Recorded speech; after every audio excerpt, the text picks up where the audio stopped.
नमस्कार दोस्तों, मैं दिलीप कुमार। दोस्तों 67वीं बीपीएससी पीटी का कट ऑफ जनरल मेल का 113 गया, जो कि बहुत ज़्यादा है और किसी ने इसकी कल्पना भी नहीं की थी। और इतना ज़्यादा कट ऑफ जाना धांधली सेटिंग और बहुत बड़े पैमाने पर गड़बड़ी की ओर इशारा करता है, क्योंकि बगैर कोई गड़बड़ी के, बगैर धांधली सेटिंग के इतना ज़्यादा कट ऑफ नहीं जा सकता। अंदर से क्या सेटिंग हुई, क्या धांधली की गई, ये तो हम लोग बाहर से नहीं देख रहे हैं, लेकिन जो गड़बड़ियाँ, जो धांधली सेटिंग हम लोगों को दिख रहा है उसमें है पीडीएफ में छेड़छाड़। पीडीएफ के साथ छेड़छाड़, जैसा कि कुछ यूट्यूबर चला रहे थे आज सुबह, उसमें मैंने ये सुना है, देखा है कि जो रोल नंबर पहले से पीडीएफ में होगा, जो रिजल्ट तैयार किया गया होगा, उसमें बाद में स्टिकर चिपकाया गया, कॉपी पेस्ट किया गया। तो इस तरह की गड़बड़ी है, यानी कि बहुत बड़े पैमाने पर ये गड़बड़ी लग रही है। बहुत सारे रोल नंबर है जो सीरियली पास किए हुए हैं। तो क्या ये सामान्य परिस्थिति है या धांधली सेटिंग करके ऐसा हुआ है कि सीरियली पास है, ये क्या है, ये जांच का विषय बनता है।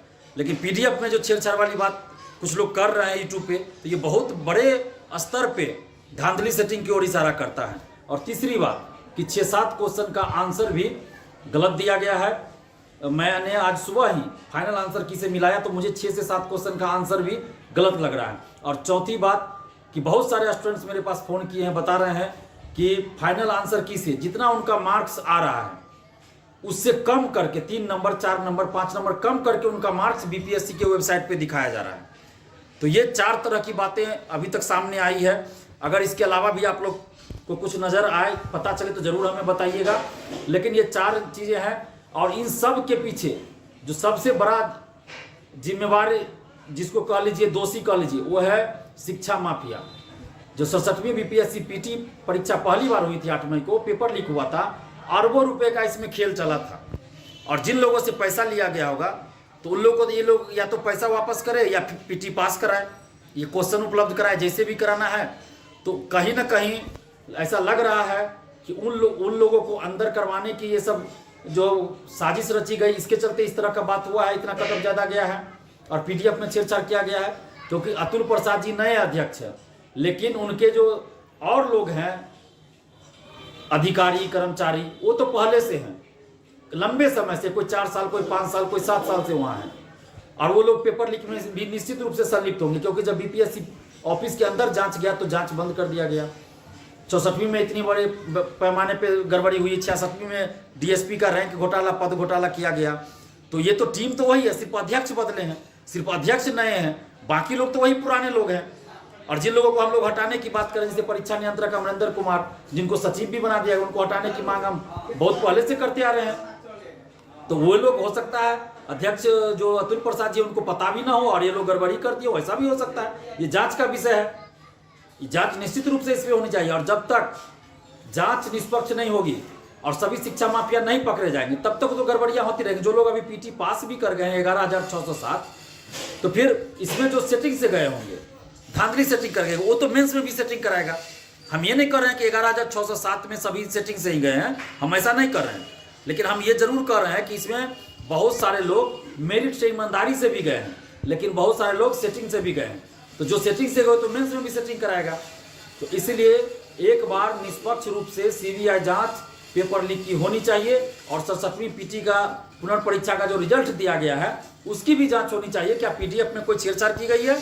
तो ये जो 4-5 मुद्दे हैं, इन सब मुद्दों को लेकर 22 नवंबर मंगलवार को 12 बजे आप लोग बीपीएससी ऑफिस आइए, इन सभी चीज़ों पे बात करेंगे। 53 से 55वीं में क्या हुआ था कि 4 क्वेश्चन का आंसर गलत था, तो पटना हाईकोर्ट में केस चला, बीपीएससी ने वहाँ एक्सेप्ट कर लिया कि 4 क्वेश्चन का जो उत्तर गलत है, इसके चलते हम हर कैटेगरी में 4 कट ऑफ कम कर करके रिजल्ट, एक्स्ट्रा रिजल्ट देंगे। और यहाँ 6 से 7 क्वेश्चन का आंसर गलत है, तो ये संभावना भी बनती है कि 6-7 क्वेश्चन का आंसर जो आपने गलत दिया है, तो उतना कट ऑफ कम हर कैटेगरी में कम करके रिजल्ट दीजिए, ये भी बनता है।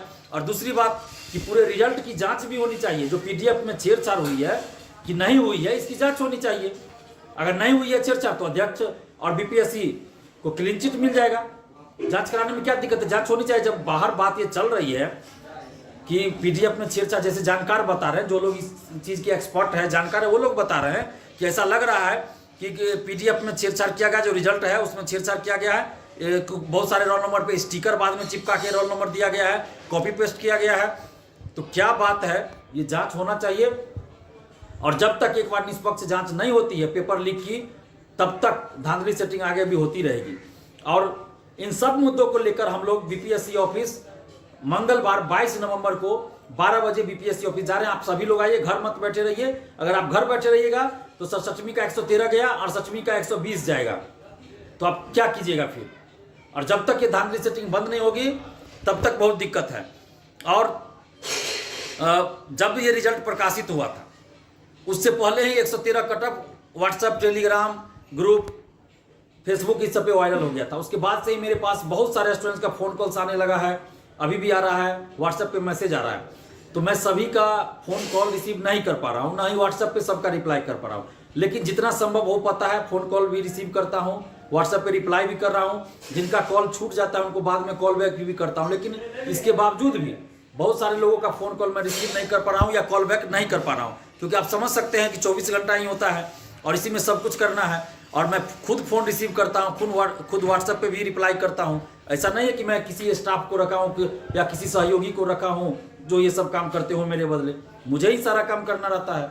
और अभी जैसे ये वीडियो बना रहा है, इसी समय बहुत सारा कॉल आ रहा है, तो आप समझ सकते हैं किसी से अगर बात कर रहे हैं 1 मिनट भी तो उसी दरमियान 10-15 कॉल आ जाता है।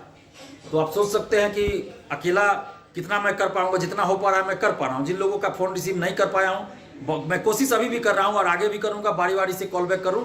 लेकिन एक मोटा मोटी जो आप लोगों की समस्या है वो यही है कि रिजल्ट में जो गड़बड़ी हुई है उसकी जांच हो, पीडीएफ में जो गड़बड़ी लग रही है उसकी जांच हो, और 6-7 क्वेश्चन जो गलत आंसर जिसका दिया गया है उतना हर कैटेगरी में कट ऑफ करके रिजल्ट भी दिया जाए, और बाकी जो भी गड़बड़ियाँ हैं उसकी जांच हो, और पेपर लीक की सीबीआई जांच हो, तभी ये साफ सुथरा आगे एग्जाम होगा। तो ये मोटा मोटी मुद्दा है। इसके अलावा भी कुछ अगर आप लोग का हो डिमांड तो हमें ज़रूर बताइएगा। और 22 नवंबर को 12 बजे, 22 नवंबर मंगलवार को 12 बजे आप लोग बीपीएससी ऑफिस आइए। और अभी मैं घर आ चुका हूँ, कल ही घर आया हूँ। फैमिली में एक शादी है जिसमें मेरा जाना अनिवार्य था। आप समझ रहे हैं कि जब फैमिली में शादी है तो जाना ही पड़ता है, तो इसलिए मैं कल ही पटना से घर आ गया हूँ। तो और नहीं तो मैं सोमवार को ये प्लान करता, तो सोमवार को मैं पटना नहीं जा पाऊंगा, इसलिए मंगलवार को मैंने रखा है। और मेरे कान का, बायां कान का भी इलाज चल रहा है, आप सबको पता होगा। फ़ोन रिसीव करने से मना किया गया है, फिर भी मैं स्पीकर पे रख के बात करता हूं। तो आप लोग भी कोशिश कीजिएगा कि कम से कम शब्दों में जो आपका मुद्दा हो, जो आपकी समस्या हो, वो बता के आप बात खत्म कीजिएगा। ज़्यादा लंबा बात नहीं कीजिएगा। और कोशिश कीजिए कि व्हाट्सएप पे ही आप मैसेज कीजिए, व्हाट्सएप पे ही हम रिप्लाई करने का कोशिश करेंगे। और 20 नवंबर के बाद हमें दिल्ली भी जाना था इस सप्ताह एम्स में फिर इलाज कराने के लिए, लेकिन इन सब परिस्थितियों में भी मैं 22 नवंबर को बीपीएससी ऑफिस आ रहा हूं। आप सभी आइए। अब देखते हैं एम्स कब फिर जा पाते हैं। इधर नया ही बखेरा बीपीएससी ने खड़ा कर दिया, मुझे क्या पता था कि इस तरह की गड़बड़ियां बीपीएससी कर देगा। तो मुझे 20 नवंबर के बाद जाना था एम्स। तो आप सभी लोग 22 नवंबर को 12 बजे बीपीएससी ऑफिस आइए। और जितना भी मुद्दा है हम सभी उन मुद्दों को बीपीएससी के चेयरमैन साहब के सामने रखेंगे। अगर वो उन मुद्दों को सुनकर हम लोग के साथ न्याय करते हैं तो ठीक है, अगर न्याय नहीं करेंगे तो फिर हम लोग परसेंटाइल हटाने के लिए जो आंदोलन किया उससे भी बड़ा आंदोलन करेंगे। लेकिन चुप नहीं बैठेंगे, क्योंकि अगर हम अभी चुप रहे तो 68वीं में इससे भी ज़्यादा बड़ा खुला होगा। और 67वीं में क्या है, डिप्टी कलेक्टर का सीट ज़्यादा है, तो इसके चलते मारामारी हो रही है सेटरों के बीच, शिक्षा माफियाओं के बीच, क्योंकि उसकी बोली ज़्यादा लगती है। डिप्टी कलेक्टर के लिए, पद के लिए ज़्यादा पैसा मिलता है, तो इसलिए ये लोग भी लगे हुए हैं कि हर हाल में सेटिंग गेटिंग हो जाए, करवा लें। तो इसलिए हम सबको सतर्क रहना होगा, सावधान रहना होगा, और पढ़ाई के साथ साथ लड़ना भी होगा, संघर्ष भी करना होगा। तो आप सभी लोग 22 नवंबर 12 बजे बीपीएससी ऑफिस जरूर आइए। और आपके पास जिस क्वेश्चन का भी आंसर गलत लगे उसका सबूत ऑथेंटिक बुक से लेके आइए, जिरोक्स करा के जरूर आइए। धन्यवाद, जय हिंद।